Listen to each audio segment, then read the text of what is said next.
if we want to draw a nice painting and we channel our energy towards it, it will become a good painting. But if we start to paint and then we go out for pizza and then do this or that, our picture may never get done. All will end up being a poor imitation of our potential. To be able to focus our mind towards this creativity without dissipating it, it is the essence of Brahmacharya. One needs to be in tune with the creative principle and also be able to maintain focus. In Sanskrit, Brahma means principle of creativity and Acharam is to live in tune with the higher nature.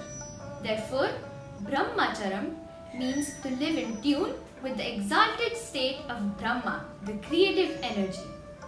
Maharishi Patanjali explains Brahmacharya in the following Yoga Sutra.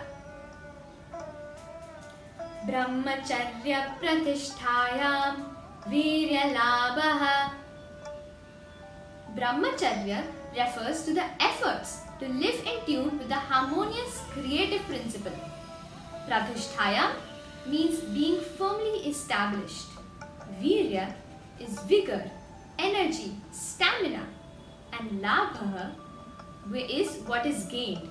So we at the Sanskrit Tree aim to present an array of topics in the form of stories, making it simpler to understand with visual depictions, adding value to our audiences across the globe. Sage Vyasa's son, Shuka, was a great brahmachari. As a young boy, Shuka's father sent him to study under sage Brihaspati. Shuka was a keen and intelligent student and mastered many subjects. When Shuka returned home, he continued to study and pray. A few years passed. Sage Vyasa thought, Shuka is now a young man. It is time for him to marry. Vyasa proposed that Shuka get married, but he replied, No, I want to become a sannyasi and attain salvation. The learned sage Vyasa taught his son many further philosophical scriptures. Still, Shuka thirsted for knowledge. Vyasa then advised his son, Seek out Janaka, the king of Mithila, and study under him. He is the wisest man on earth. Shuka set off for the distant kingdom. He journeyed over mountains and through forests for 2 years. Finally, he arrived at King Janaka's palace. Through his yogic powers, King Janaka already knew of Shuka's arrival and the purpose of his visit. He decided to test him. He instructed the sentries not to honor or welcome Shuka at the palace gates. He was made to wait for 3 days.